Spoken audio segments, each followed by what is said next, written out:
Welcome to Rome. This is The Bittersweet Life with Katie Sewell and Tiffany Parks. Hello, this is The Bittersweet Life. I'm Katie Sewell. I'm Tiffany Parks.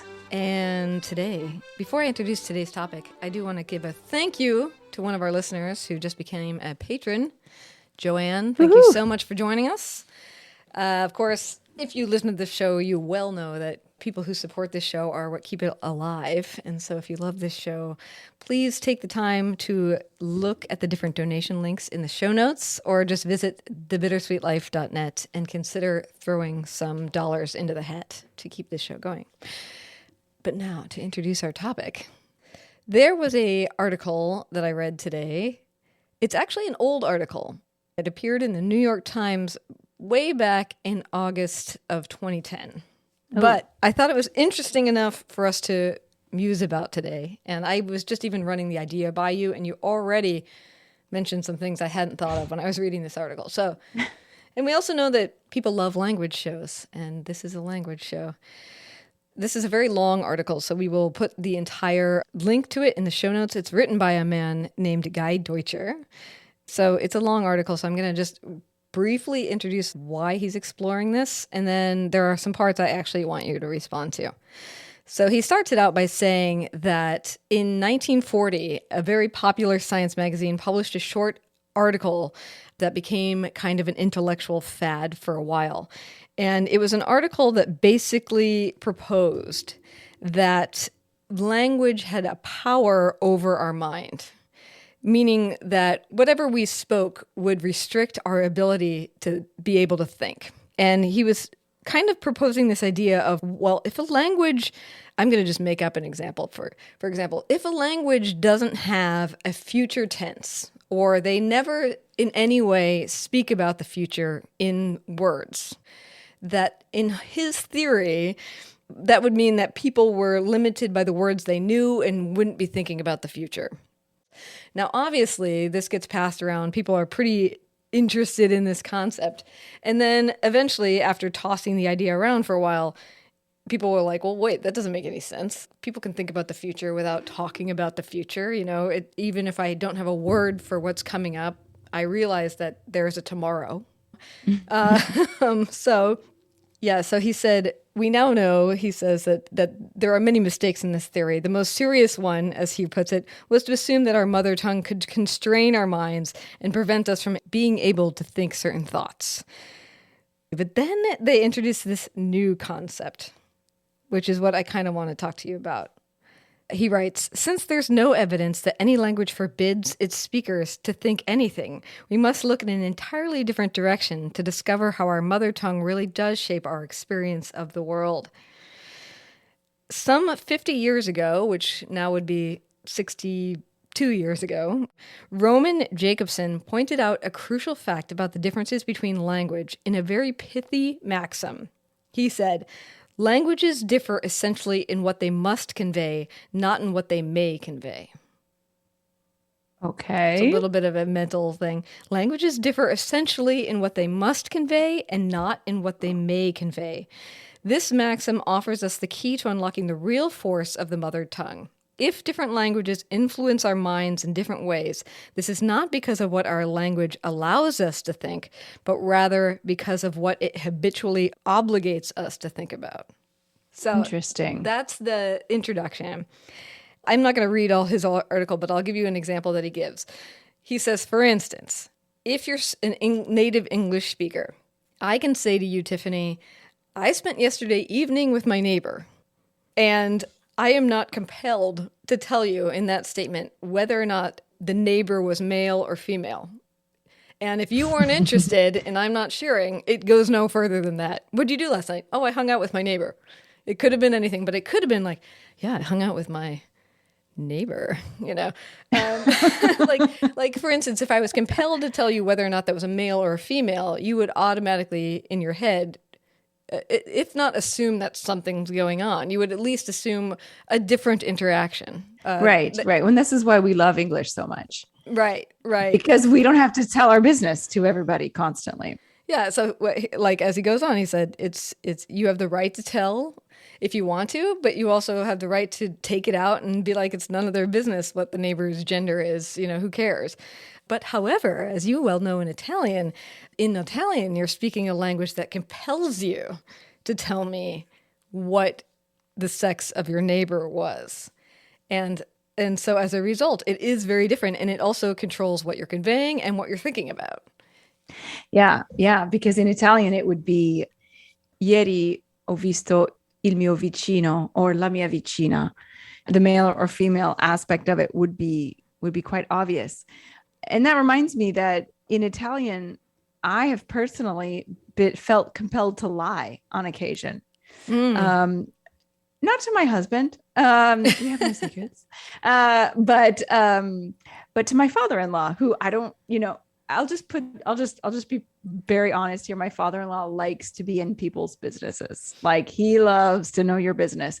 And especially if you're a member of his family, that he really wants to know your business. And that's just his personality. I try not to criticize, but that's just how he is. So he'll sometimes ask me things. First of all, I might not even want to mention at all what my plans are, whatever they may be. But I have male friends. I happen to have male friends who I'm not romantically involved with. Mm-hmm. I know that's a shocker for some people, but I do. So I might, you're going. Sometimes he has to pick me up from the metro. See, this is where I get put in these situations where he starts to know my business. Sometimes if I take the metro into the city, sometimes he will pick me up from the metro because it's too far from my house for me to walk. And, what were you doing in town? Oh, I had lunch with a friend, but I don't maybe want to say I had lunch with a male friend, not because I did anything wrong. I know I didn't do anything untoward, but he might be like, oh, Tiffany has lunch with male friends. That's interesting. And like, quite often. That's not, yeah. Yeah. Or just, he comes from a different generation as well, in which, it wasn't quite as common for, married women to have male friends that they just hung out with just on their own. Mm-hmm. So I might just say, sì, ho visto un'amica, or ho pranzato con un'amica. And I just lie. It's not that I feel guilty. I just don't want him to know my business. And so, yeah, it's, I'm sure I'm not the only person who's been put in that situation. Here's an interesting thing though, Katie. In French, not with every word, but with particularly the word friend, ami. Mm-hmm. Okay. The French word for friend is ami, A-M-I, if it's a male, or A-M-I-E, if it's a female. When you say my, like my friend, if it's a male object or a male person, it's mon, M-O-N. And if it's feminine or female, it's ma. So you would think if you can't tell by saying it, because you can only see it, the difference. You can see if it's written ami with an E or without an E. But when you say it, ami, it sounds exactly the same. You'd think, well, I can tell by mon would be male, ma would be female. But when the word starts with a vowel, you have to say mon anyway, even if it's feminine. So when you say mon ami, you literally don't know if it's male or female, unless it were written down. Mm-hmm. And I always thought that was kind of a fun thing, because I remember saying to my French girlfriend, in France, we were having the same conversation. Oh, in French, you have to like spell it out if you're seeing a female friend or a male friend. And she's like, actually, not really. Mm-hmm. Not unless you're actually writing it down will they know. So it's a little tricky secret, but it's only that one word. If you're going to say neighbor, I think it would be like voisine or voisin. So it only works with friend. Yeah, that's kind of nice though. I like that. Now, do you think your father-in-law would be the kind of person that if you were both speaking English and you said, oh, I had lunch with a friend, would he ask you more about that friend? So in a way, like if you lie and put an A at the end, it shuts the conversation down in a way that it might not in English? I think if you were fluent in English, maybe, but we don't speak English together. I mean, he's trying to learn English right now. So actually we do say basic conversations in English, but I don't think he would even think of it. I think, like I said, his generation, his culture, it would be such a surprise for a woman to have lunch with a male friend, a married woman, that it wouldn't even cross his mind. Interesting. So they give another example because it's not like English. You're never obliged to share information in English. So he gives you a reverse example. Okay. She says that English does oblige you to specify certain types of information that can be left to the context in other languages. He writes, if I want to tell you in English about a dinner with my neighbor, I may not have to mention the neighbor's sex, but I do have to tell you something about the timing of the event. I have to decide whether we dined, have been dining, are dining, will be dining, or so on. So I dined with a neighbor yesterday, or I will be dining with a neighbor tonight, or I have to give you some kind of context. Whereas Chinese, on the other hand, does not oblige its speaker to specify the exact time of the action in this way, because the same verb form can be used for past, present, or future actions. Oh, that's interesting. I feel like that would get confusing if you didn't know, if you're having a conversation and you don't know if something has happened yet. I mean, again, as he writes it, again, this does not mean that the Chinese are unable to understand a concept of time, but it does mean that they're not obliged to think about timing whenever they are describing an action. Yeah. I mean, of course, because just like us in English, it's not like we're unable to tell our male and female friends apart just because, just because the word is the same. Yeah, that's why this 1940s fad that started this article makes no sense whatsoever. I do think, though, that although it's not as dramatic as what they were first saying in the 40s. It's not like we can't think about things that we don't have words for. But I do think it influences the culture, or maybe it's the other way around. The culture influences the language, because I remember watching a video years ago. I don't know if it was a TED Talk or some kind of video like that.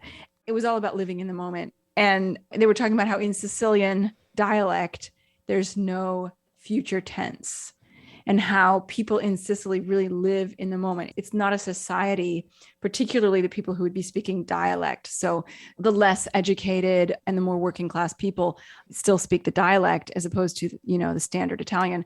It's not that they don't know that the future exists. Of course they do. It's just less part of the culture to really plan, to think about tomorrow, to think, what are my actions what are the consequences of this particular action going to be? It's less part of their mental reasoning. Not that they can't think about it, but that it's just the culture is very much like that. So I think there might be a grain of truth to it, but I think it's more of a cultural thing as opposed to like a not being able to mentally reason a concept. Yeah, it's almost like a cultural decision made long ago. That reminds me of another article that I read recently that was basically about young people today, and having lived through COVID and whatnot, a certain sect of young people are rejecting the idea of planning for tomorrow and are saying, well, given what we just went through, I'm 22 years old. What am I saving for retirement for? I'm going to go travel the world, So maybe the culture is shifting. He says, too, that's like when we think about how language affects our mind, part of what he says is that, your speech habits and your knowledge of language is cultivated at such an early age that it's just possible that the patterns that are in the language create a habit of how your mind thinks. Yeah, as he put it, when your language routinely obliges you to specify certain types of information, it forces you to be attentive to certain details in the world.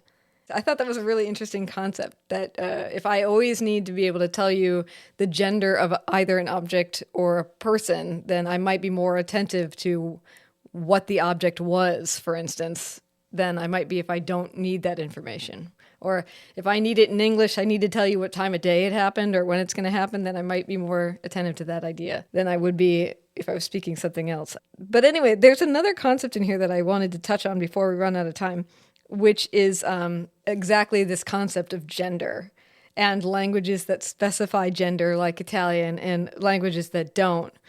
He's talked about these various experiments that were trying to get at, like, does an object having a gender affect your mind and how you think about that object?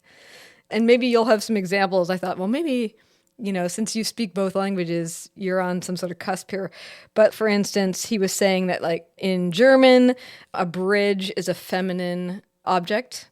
And in Spanish, a bridge is a masculine object.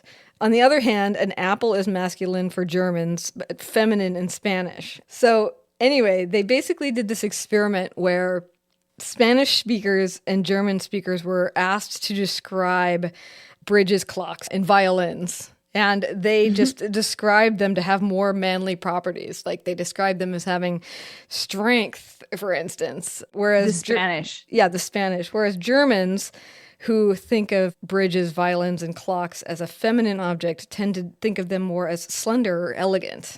Right. As the object. That's so interesting. That's a brilliant idea for an experiment. I would love to read more about that. Yeah, another one you would love this as an experiment. This one I think is even more brilliant than just saying, describe a violin to me. I really love this experiment. They brought in French and Spanish speakers and asked them to perform the human voice over a cartoon. But the cartoon was like, the French speakers saw a picture of a fork. I don't know. I pictured it in my head as dancing around, but a fork. And because fork is a feminine word in French, most of them wanted to speak it in a woman's voice. Oh, hello, but Spanish speakers, for whom the fork is a masculine word, often gave it a very gravelly male voice when the fork came on the screen. I thought that was even funny. I thought that it was even more fun as an experiment. Actually, it was making you overdub cartoons. I wonder how I would do in those situations, because for me, I think the gender is less ingrained in me because I learned it later. And I have to stop and think. I mean, when I'm talking, I don't always have to think about it, but it's probably the most common mistake that I make in Italian is not that I mistake the actual, like if I'm going to say like il cuscino, for example, the pillow, il cuscino. If I'm saying a very straightforward sentence, dove il mio cuscino, where's my pillow? I'm not going to mistake it. But if I have to use, if I have to just like use an adjective after cuscino, even then I'll probably get it right. Il mio cuscino è molto comodo. My pillow is really comfortable. It comes right after. So I'm still thinking, in my head is still going on, okay, cuscino is masculine. Make sure it's masculine. But if I'm doing a more complex sentence like, dove il mio cuscino l'ho perso, I lost it. And that perso has to agree. Like, and it's a new sentence. I might say l'ho persa. And to be honest, I'm much more likely to accidentally say it masculine than accidentally say it feminine. And Aurelio is constantly correcting me on this, constantly. It's the number one thing that he corrects me on. And the most commonly times that it happened is when that word doesn't even have to be said. When I'm using a pronoun, but it's standing in for the word, and then I have to have it agree with either a past participle or an adjective. And when that happens, it makes me realize that I don't have that object. I don't have the gender of that object so ingrained in me as a native speaker would, because I forget. And I really have to concentrate on it. Yeah, that's interesting. But in a totally different type of question, do you think of a pillow as being a boy? No, I don't think I think maybe, like, again, if I had learned these as a child when I was growing up, I might have that feeling. But because I learned it as an adult, they're all inanimate objects to me. I mean, the only thing is like what we use in English, like ship, like a ship is always a her, and a car is usually a her, usually cities. When you talk about a city, you call it a her, but that's an English thing, so no, I really don't. I don't think so. I don't think so. And it's very common for me when it's a word that ends with E in English. In Italian words that end with E can be masculine or feminine. You have to memorize them. And I have a lot memorized. There are a lot that I don't have memorized, and I have to ask someone or look it up. And, I'm constantly getting it wrong. Like il ponte. Ponte ends with E. I happen to know that word is masculine, just like it is in Spanish. But like nave, because I just said ship, I just started thinking nave. Is that feminine or masculine? And I think it's feminine, la nave. But I'm not 100% sure. Like, I'd have to think about it. Yes. And ponte meaning bridge, of course. Right. Right. I know Claudio's there because he just popped into your background He for a popped second in, there. but he left again. Do you think he'd allow us just from the doorway to do a little experiment with him? Would we, if we asked him to give us the voice of a cartoon fork? What is a fork in Italian? It's forchetta. So Very feminine word. Yeah. So could we ask him to perform? He's not gonna do that. He's not gonna do that. We could maybe get him to do the like describe this object, but he's not gonna sit and do a cartoon voice. No. Can you step out and we'll just listen to the empty silence for a second and go ask him to perform the voice of a fork for really quick and see what he does and report back what he does. If he goes feminine, if he does a feminine voice or if he does not. Oh, so I'm not going to tape him doing this. You're not going to tape him. Just go out there and say, if you had to give a voice to a cartoon fork, what would it sound like? All right. Let's see. Okay. We'll wait here.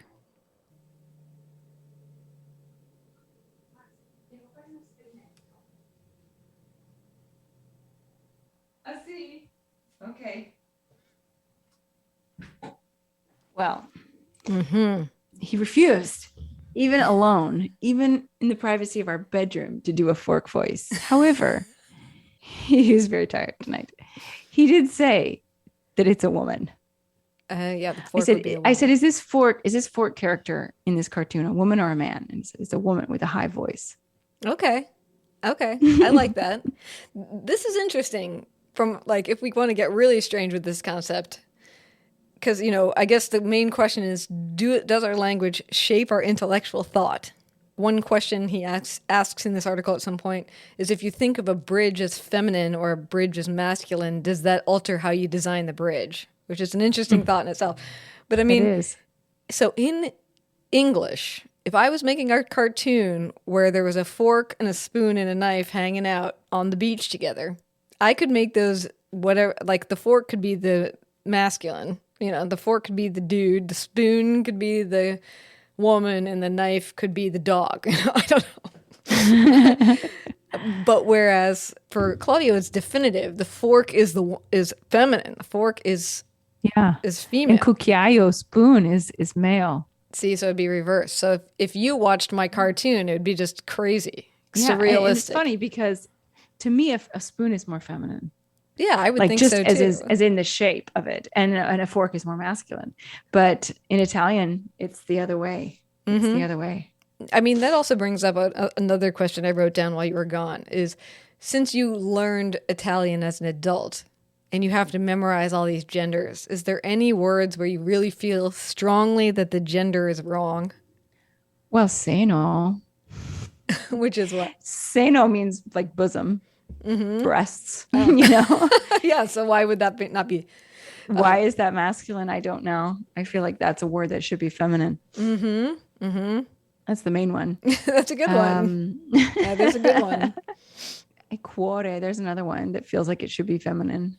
Which is what? And it's masculine. Heart. Oh, the heart. Yes.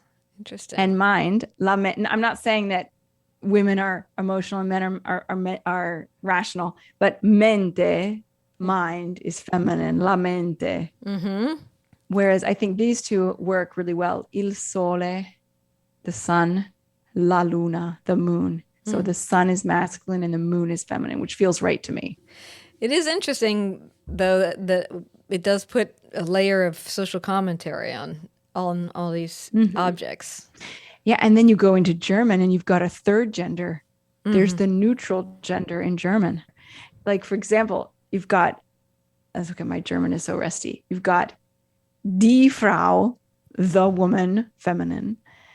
Der Mann, the man, masculine. And then you've got das Kind, the child, which is neutral. So when you're talking about a child in German, you call it it. You're technically, you refer to a child as an it, which I think is just so harsh. It's interesting. In all of these discussions of gender, people using different pronouns in offices. I don't know if your office in Italy did this, but in one of the offices I work at in Seattle, people will often introduce themselves as, I'm Tiffany Parks, she, her. I came from California. If they're new to the job, things like that. Is any of that happening in Italy, and what does that do for all the gendering of everything? Yeah, that is so we are definitely not as up on that kind of stuff as you are in the States. I mean, I've never heard it in Italy. I know that some people on social media use it, but generally I think they're expats. Like, I don't know that I've ever seen an Italian write their pronouns in Italian on a social media site of any kind, or on like an email signature or anything like that. I've just never seen it. It's interesting. I've always found it interesting, the fact that in English, they is this pronoun that you use when it's indiscriminate, when it's non-binary or what have you, or just someone just doesn't want to say, just doesn't want to make that call, let's say. In Italian, you've got the word loro, which means they or them. And you can say, but it doesn't change whether it's masculine or feminine. It doesn't change, but the pronoun does. So you have to say il loro or la loro, depending, meaning like their friends. If they were all female and you were saying like this group of women, their friends, you'd say, okay, now I'm like, am I even saying this right? No, their friend. Okay, like there's a group of women and you want to say their friend. Got it. You would say la loro amica. But even then, I think that la has to do with the amica, not them. So I guess in Italian, there is an example, one of the rare ones, in which the gender you cannot necessarily tell by how you're describing it. But here's another interesting thing.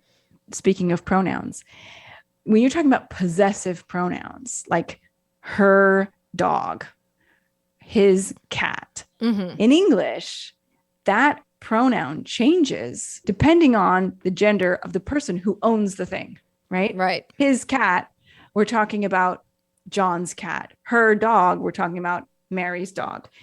In Italian, you say il suo gatto.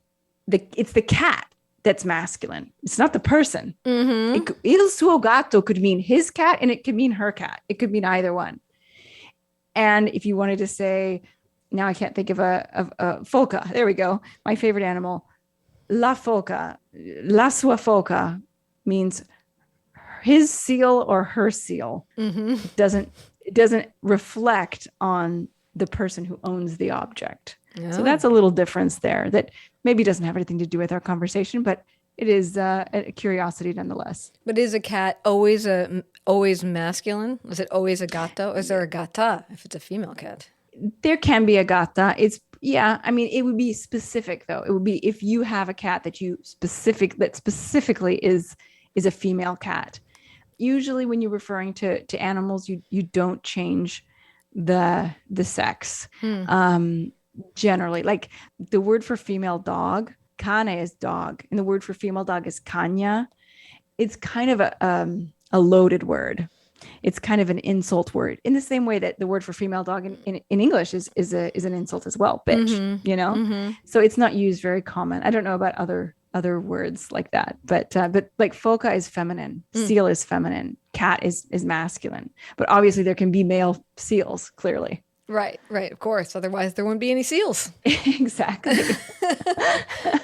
All right, well, we should leave it there, but we will put a link to this article in the show notes. It does go on. It explores languages that use a different sense of direction than other languages. Like, for instance, if you're not the center of the universe and you're not going left to right, or it's behind me or it's in front of me, and instead I'm explaining to you, go west, then go north, like if it's all like world directional, they talk about how that can change how you view the world as well. But anyway, the whole point of it is that we don't really know the answer of exactly how language shapes our thinking, but it's safe to assume that it does in some way, and that we do not all think the same, in part because of the language that we speak. Yeah, I think it's a fascinating topic that you could probably talk about and think about for there could be an entire podcast on just this subject. I want to end with this lovely little quote that I read somewhere on social media somewhere, but I remembered it and I really liked it. In Spanish, French, and Italian, decisions are something you take, like a train that leads you somewhere new. In English, you make them, like little pieces of your own creation. And in German, you meet them, like friends. I wonder if that has any cultural implication, because I do feel like in English, it's like, I made this decision. Like, I did this. This was me.